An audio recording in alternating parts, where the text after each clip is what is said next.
Israel के बीच जारी जंग की तपिश मिडिल ईस्ट ही नहीं बल्कि पूरी दुनिया में महसूस की जा रही है। ईरान और इजराइल एक दूसरे के शहरों पर मिसाइल और ड्रोन बरसा रहे हैं। ईरान इजराइल की जंग के बीच अमेरिका की भूमिका भी काफी महत्वपूर्ण हो चुकी है। अमेरिकी राष्ट्रपति ट्रंप भी ईरान को चेतावनी पर चेतावनी दे रहे हैं। ट्रंप ने इस जंग पर पैनी नजर बनाई हुई है। ट्रंप ने सोशल मीडिया हैंडल पर पोस्ट कर ईरान से सरेंडर करने के लिए कहा था, जिसके जवाब में खामनेई ने साफ साफ कहा था कि अगर अमेरिका इस लड़ाई में शामिल होता है तो इसका खामियाजा उसे भुगतना होगा।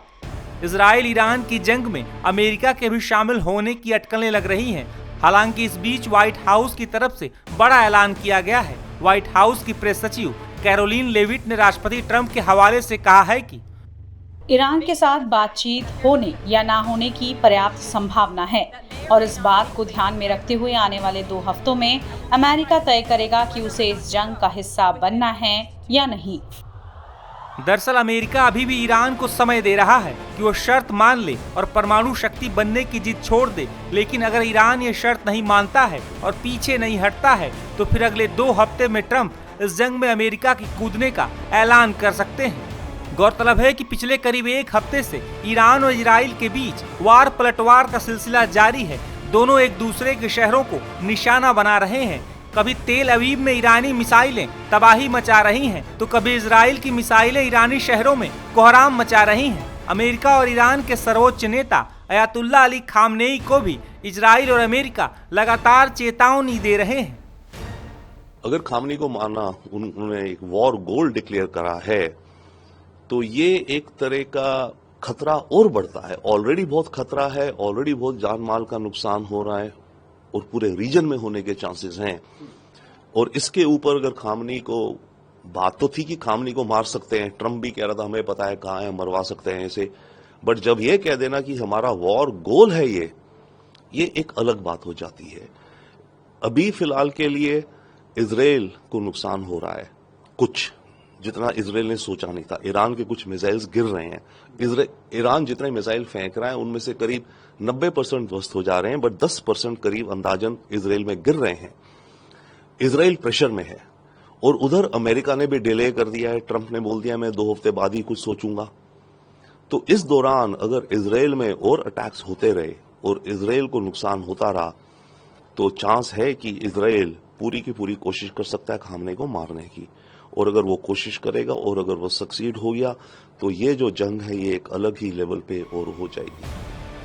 दरअसल ये जंग और ज्यादा कितने दिन चलेगी ये ईरान और अमेरिका के बीच चल रही बातचीत पर भी निर्भर करता है। कई रिपोर्ट्स में ऐसे दावे किए जा रहे हैं कि अमेरिका और ईरान के बीच बातचीत भी चल रही है। वहीं रक्षा मामलों के जानकार संजीव श्रीवास्तव का इस जंग को लेकर क्या कहना है, सुनिए। इजराइल और ईरान के बीच का ये जो युद्ध चल रहा है इसका आगे आने वाला जो भविष्य इस बात पर निर्भर करेगा कि ईरान अपने नाभिकीय कार्यक्रम को किस दिशा में ले जाता है। यदि वो अपने नाभिकीय कार्यक्रम पर लगाम लगा लेता है और अमेरिका के साथ जो नई डील की जो बातचीत चल रही है उसके लिए सहमत हो जाता है, साइन वो डील कर लेता है, तो ऐसे में ये जो जंग है वो रुक सकती है और एक शांति की स्थापना हो सकती है। लेकिन यदि ईरान अपने नाभिकीय कार्यक्रम को और अधिक तेज गति से आगे बढ़ाता है, अपने यूरेनियम इनरिचमेंट के प्रोग्राम को तेज गति से आगे बढ़ाता है, तो ऐसे में आने वाले समय में न सिर्फ इजराइल बल्कि यूनाइटेड स्टेट्स ऑफ अमेरिका भी ईरान के जो न्यूक्लियर इंस्टॉलेशंस हैं उस पर कोई सीधी कार्रवाई कर सकता है और जो ईरान के जो डीप अंडरग्राउंड जो न्यूक्लियर फैसिलिटीज हैं उसको अमेरिका भी सीधे हमले के माध्यम से हिट कर सकता है। अमेरिका के पास वो कैपेबिलिटीज हैं जो अर्थ पेनिट्रेटिंग बंकर बस्टर बॉम्ब्स हैं वो अमेरिका इस्तेमाल करते हुए उन डीप अंडरग्राउंड फैसिलिटीज को हिट कर सकता है और उसे डिस्ट्रॉय कर सकता है। तो ये ईरान को के पास अभी भी स्पेस है और ईरान यदि अपने नाभिकीय कार्यक्रम पर रोक लगाता है तो ये जंग रुक सकती है। लेकिन अमेरिका और इजराइल इस बात को लेकर के संकल्पबद्ध हैं कि वो ईरान को न्यूक्लियर वेपन्स एक्वायर नहीं करने देंगे और इस दिशा में वो बड़ी से बड़ी कार्रवाई मिल करके भी कर सकते हैं। ऐसी संभावनाओं को रूल आउट नहीं किया जा सकता। कहीं ना कहीं इजराइल और ईरान का जो ये कॉन्फ्लिक्ट वॉर चल रहा है इससे मिडिल ईस्ट में तनाव बढ़ गया है और G7 की तरफ से भी ये बयान जारी हुआ है कि हम ईरान को न्यूक्लियर परमाणु हथियार नहीं होना चाहिए उसके पास। जी, G7 की तरफ से एक ज्वाइंट स्टेटमेंट जारी किया गया है जिसमें कि ये स्पष्ट रूप से कहा गया है कि इजराइल को अपने सेल्फ डिफेंस का राइट है और ईरान को अपने नाभिकीय अस्त्रों के कार्यक्रम को रोकना होगा और न्यूक्लियर वेपन्स को ईरान रख नहीं सकता। तो इस तरीके का जो एक ज्वाइंट स्टेटमेंट G7 की तरफ से आया है, जो कि 7 बड़े धनी लोकतांत्रिक और औद्योगिक राष्ट्रों का सबसे बड़ा संगठन है, वो एक महत्वपूर्ण बयान है और ईरान के ऊपर ये जाहिर है कि इससे और अधिक दबाव बढ़ेगा कि ईरान अपने नाभिकीय अस्त्रों के हासिल करने के कार्यक्रम को त्यागे, उस पर रोक लगाए और वो किसी तरीके से यूरेनियम इनरिचमेंट को आगे न बढ़ाए। और G7 का ये बयान भी जाहिर है कि ईरान के लिए एक भारी दबाव का कारण बनेगा, ये स्पष्ट रूप से दिखता है। लेकिन मिडिल ईस्ट में तनाव भी बढ़ गया है काफी। देखिए, मिडिल ईस्ट में जो तनाव की स्थिति है वो लगातार बनी हुई है। पहले से ही जो इजराइल और हमास के बीच का युद्ध है वो चल रहा था और ऐसे में अब ईरान और इजराइल के बीच का जो डायरेक्ट एक युद्ध शुरू हो गया है और यदि ये युद्ध फर्दर एस्केलेट करता है तो ये तनाव और अधिक बढ़ेगा। और ये जो पूरा युद्ध है इसकी जो वर्तमान की स्थिति है उसमें जो विश्व के जो एनर्जी सप्लाई चेन्स हैं वो प्रभावित हो रहे हैं, जो ऑयल सप्लाई रूट्स हैं वो प्रभावित हो रहे हैं।